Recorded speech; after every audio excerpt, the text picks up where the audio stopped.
Hello बच्चों, कैसे हो आप लोग।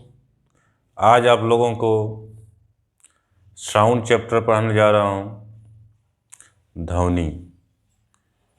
तो देखिए, इसको समझिए, बहुत ही मज़ा आने वाला है।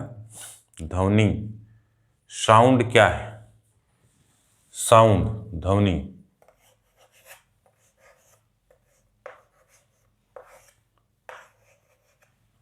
ध्वनि, साउंड, SOUND।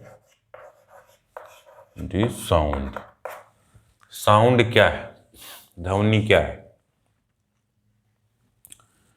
तो ध्वनि तो एक ऊर्जा का रूप है। Sound is a form of energy. Sound ऊर्जा का रूप है। या उत्पन्न कैसे होता है? तो कंपन से उत्पन्न होता है। तो इसको लिख सकते हैं कि ध्वनि क्या है? ऊर्जा का एक रूप है। ऊर्जा का, ध्वनि ऊर्जा का एक रूप है। यह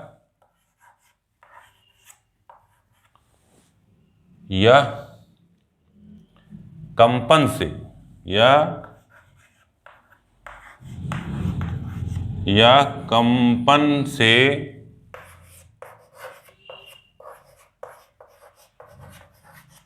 उत्पन्न होता है।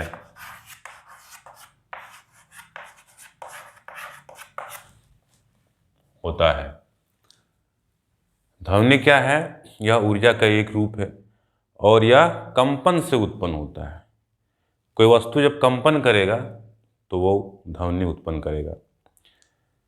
तो जैसे देखिए 420 इसमें लिखा हुआ है, यानी यह जो है कितना बार कंपन करेगा? 1 सेकंड में 420 बार। ये इसका फ्रिक्वेंसी है। ये बात समझ में आ रहा है? उसके बाद जितना भी म्यूजिकल इंस्ट्रूमेंट है, चाहे गिटार है, हारमोनियम है, तबला है, ढोलक है, सब में कंपन होता है और कंपन से ही साउंड उत्पन्न होता है। जैसे अभी दिखाते हैं, एक म्यूजिक इंस्ट्रूमेंट है, गिटार है। इसमें भी ये वायर लगा हुआ है अलग अलग फ्रिक्वेंसी का। इसको कंपन करेंगे तो साउंड उत्पन्न होगा।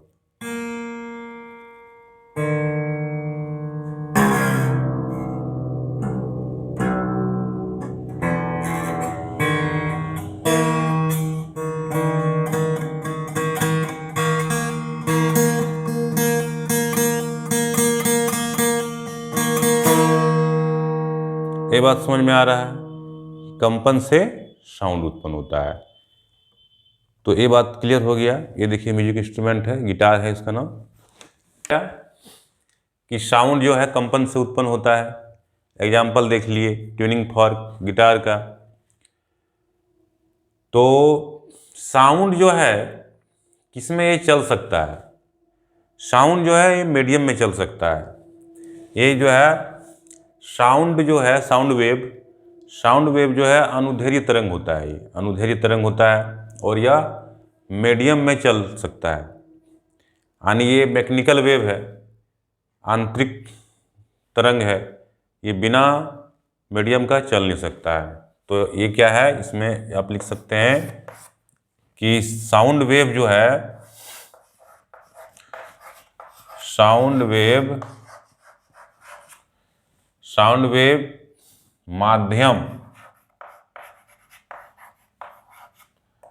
माध्यम में चल सकता है। जैसे माध्यम क्या हो जाएगा? ठोस, द्रव, गैस। ये माध्यम में ही ये चल सकता है। वैक्यूम में ये नहीं चल सकता है। जैसे चांद पर साउंड सुनाई नहीं देगा, वहाँ डीजे बजाओ फिर भी सुनाई नहीं देने वाला है। समझ में आ रहा है? तो ये है, ये मीडियम में चल सकता है।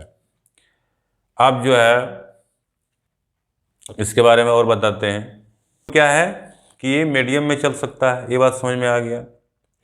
अब साउंड वेव जो है ये क्या है, अनुदैर्घ्य तरंग है, लॉन्गिट्यूडनल वेव है। लॉन्गिट्यूडनल वेव मतलब क्या हुआ कि इसके माध्यम का कण जो है आगे पीछे दोलन करता है, आगे पीछे, compression rarefaction, compression rare fraction.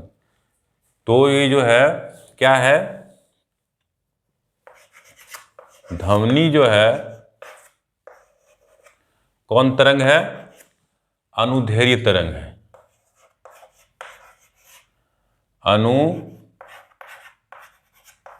अनुदैर्घ्य तरंग है। ये बात समझ में आ रहा है कि ध्वनि क्या अनुदैर्घ्य तरंग है। यह जो चलता है हवा में इस तरह से, रेयर फ्रैक्शन फिर कंप्रेशन,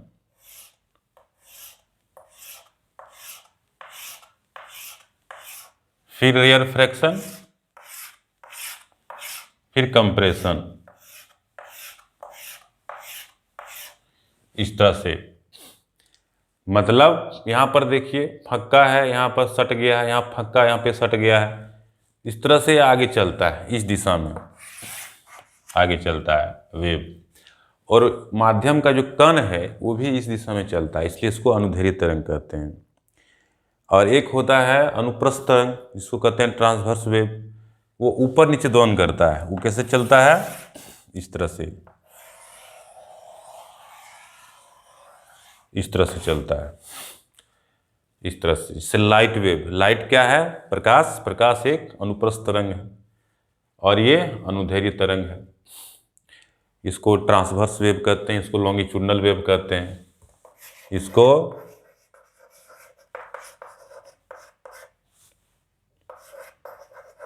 लॉन्गिट्यूडनल वेव कहते हैं, इसको ट्रांसवर्स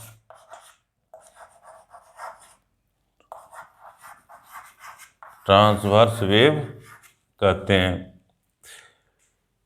अनुप्रस्थ तरंग कहते हैं, अनुप्रस्थ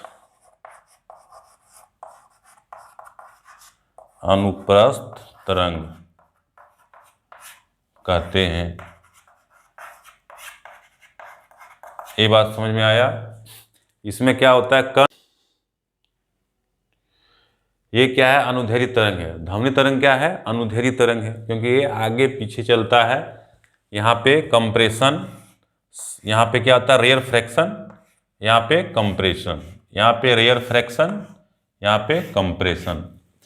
यानी यहाँ पे ये फैल जाता है, यहाँ पे सिकुड़ जाता है, फिर फैल जाता है, फिर सिकुड़ जाता है। इसी तरह से आगे चलता है साउंड वेव। इसको बोलते हैं विरलन, इसको बोलते हैं संपीड़न। ये विरलन, ये संपीड़न। तो इसको जो बोलते हैं विरलन बोलते हैं, विरलन, और इसको संपीड़न बोलते हैं, संपीड़न। अंग्रेजी में क्या बोलते हैं इसको, रेयर फ्रैक्शन, इसको कंप्रेशन। ये बात समझ में आया। साउंड क्या है, अनुदैर्घ्य तरंग है, ये बात समझ में आ गया। अब हम लोग पढ़ेंगे कि ध्वनि का अभिलक्षण क्या है, कैरेक्टरिस्टिक्स क्या है इसका, देखते हैं। अभिलक्षण क्या है, इसका अभिलक्षण पहला जो है वो है तरंगदैर्घ्य।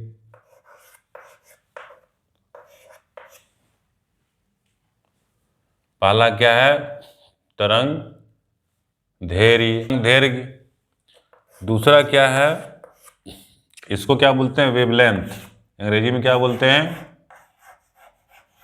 Wavelength, wavelength. दूसरा क्या है, आवृत्ति या आवृत्ति, इसको क्या बोलते हैं, फ्रीक्वेंसी। फ्रीक्वेंसी। तीसरा अभिलक्षण गुण क्या है इसका, आयाम है, आयाम, इसको एम्पलीट्यूड बोलते हैं अंग्रेजी में।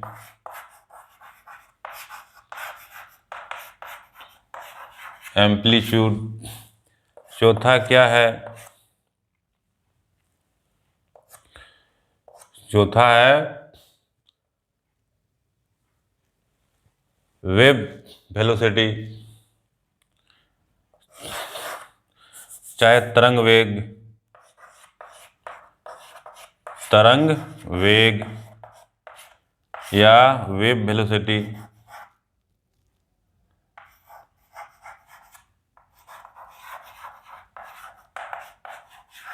ये जो है अभिलक्षण है, और एक है आवर्तकाल।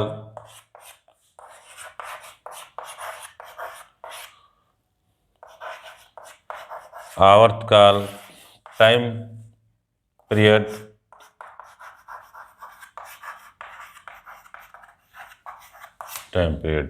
ये जो है अभिलक्षण है किसका? ध्वनि तरंग का।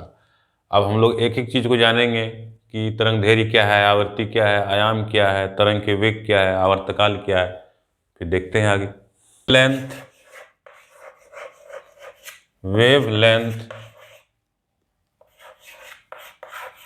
वेवलेंथ क्या है? तरंग दैर्घ्य इसको बोलते हैं। वेवलेंथ क्या है?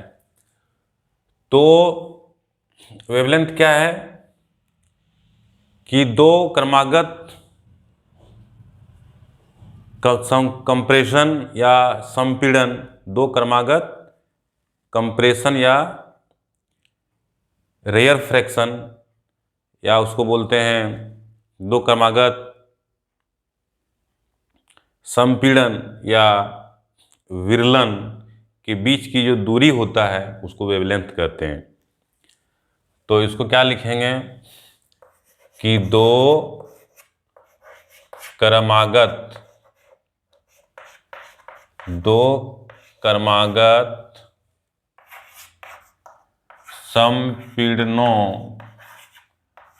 क्रमागत संपीड़नों या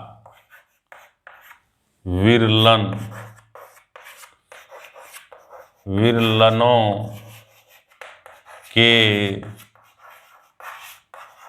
बीच की दूरी को क्या कहते हैं? दूरी को तरंग दैर्घ्य कहते हैं।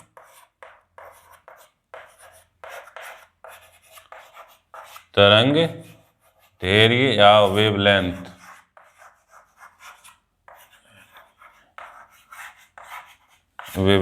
कहते हैं।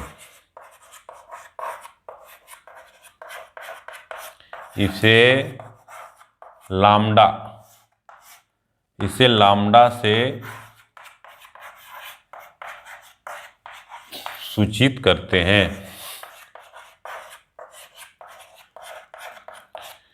इसका मात्रक मीटर है।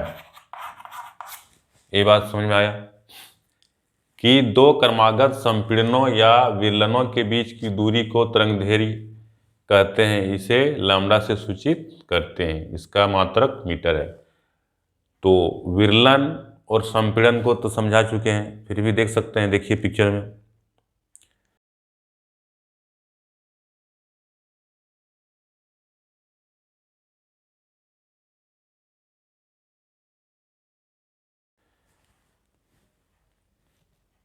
अब जो है नेक्स्ट देखते हैं।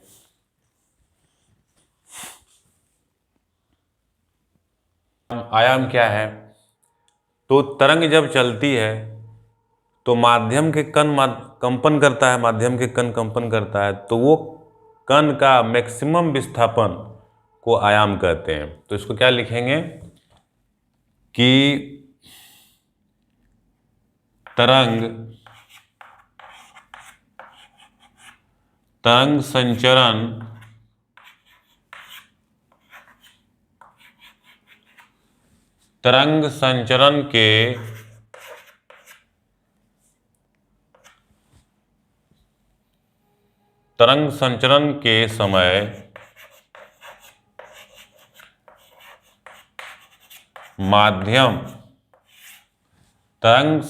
के समय माध्यम के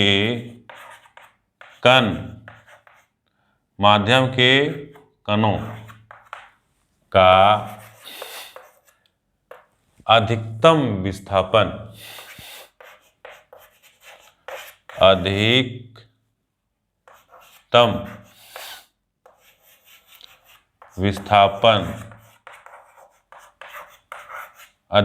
विस्थापन को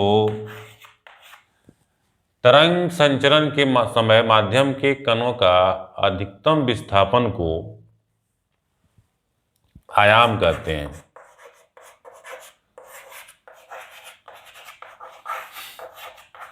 आयाम करते हैं। सिंपली क्या बोल सकते हैं कि माध्यम के कणों का मैक्सिमम विस्थापन को आयाम करते हैं। जैसे कि ये जा रहा है, ये तरंग जा रहा है, साउंड वेव, ये कंप्रेशन है, मान लीजिए रेयर फ्रैक्शन है, फिर कंप्रेशन है। तो जो कण का एक विस्थापन होता है, मध्य बिंदु से इधर आएगा और इधर आएगा, तो ये जो दूरी है ये विस्थापन बोलते हैं। इसका भी मात्रक मीटर ही है। तो इसको ए से सूचित करते हैं, इसे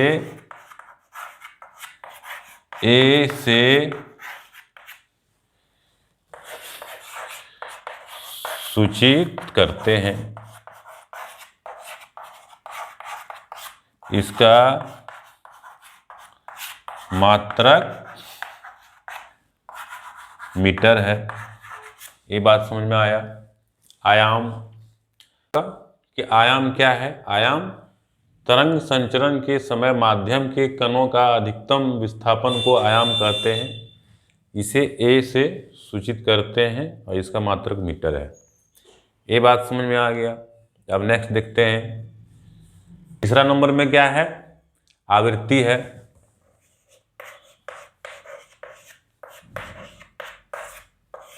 या आवृत्ति, फ्रीक्वेंसी।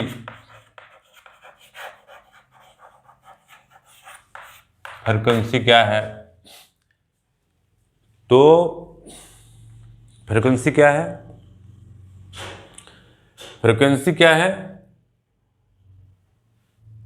कि एक सेकेंड में जितना बार दोलन करता है उसको, चाहे कंपन करता है, एक सेकेंड में कंपनों की संख्या को आवृत्ति कहते हैं। ऐसा ही लिख सकते हैं कि एक सेकेंड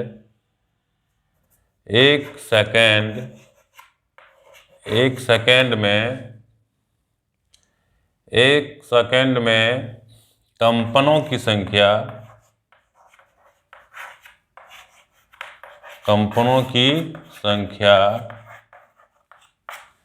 एक सेकेंड में कंपनों की संख्या को आवृत्ति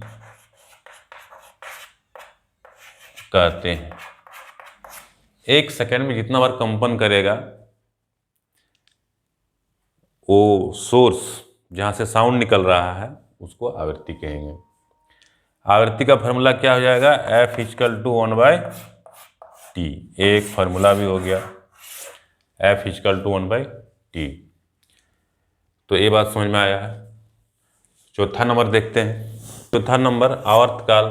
आवर्तकाल क्या है? जब तरंग चलता है, आगे बढ़ता है ध्वनि तरंग, तो कंपन करता है माध्यम के कण। तो एक दोलन करने में जो समय लगता है, एक दोलन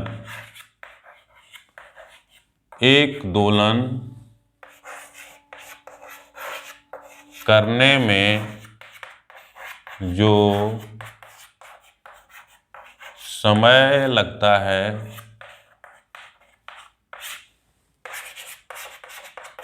उसे आवर्तकाल कहते हैं। ये बात समझ में आया। इसे T से सूचित करते हैं। T से सूचित करते हैं। इसका मात्रक इसका मात्रक सेकेंड है, इसका मात्रक सेकेंड है। तो ये बात समझ में आया। आवर्तकाल। अब जो लास्ट है वो है वेव वेलोसिटी। तो वेव वेलोसिटी क्या है? v equal to frequency into lambda, frequency into lambda. तो फ्रिक्वेंसी को n से दिखा सकते हैं, n लामडा, चाहे f से दिखा सकते हैं, v equal to f lambda. ये है वेव वेलोसिटी। या कहीं कहीं लिखा रहता है, ऐसे भी रहता है v equal to nu, nu ऐसा रहता है, न्यू लामडा ऐसे भी लिखा रहता है। तो frequency into lambda, frequency into wavelength. तो वेलोसिटी क्या हो जाएगा? Wave velocity frequency into wavelength. तो ये 5 कैरेक्टर जो है किसका था? साउंड वेव का। तो समझ में आया होगा। अब नेक्स्ट क्लास में इसके और आगे बताएंगे बहुत अच्छा चीज़। तो उम्मीद है आप लोग को इतना समझ में आया होगा। तो चैनल को लाइक कीजिए, पहली बार आए हैं तो सब्सक्राइब कीजिए। धन्यवाद।